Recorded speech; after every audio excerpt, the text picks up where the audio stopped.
I don't think higher ed in general, the four-year school specifically that I'm thinking of, was never created for workforce development. And now with the push for accountability and the value of what a degree is and what a degree costs, I think it's going to be critical.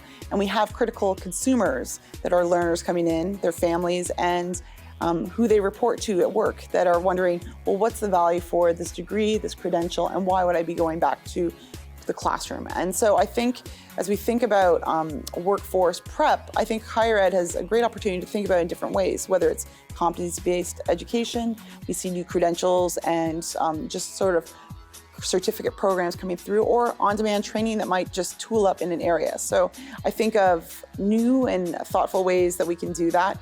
I also think that there is a gap, and so we see postgraduates leaving their institution 2 to 3 to 5 years out saying, actually, I didn't learn everything that I need to know technically, and my gap is X. However, I was given the aptitude to learn on my own while I was in undergrad, or I was challenged to use this platform, this tool, this system, and although it's not the same where I work, I can transfer those skills and apply it somewhere else. So I think teaching them the value of lifelong learning will be critical, and the aptitude to learning, saying, can you troubleshoot and figure this out in the undergrad level? Because that will put you at another way for you to start learning on the workforce of the job. So there is some sort of dual partnership, and I think whether we have a digital skills gap or not, it's not going to be just higher ed. We have to talk with our industry partners.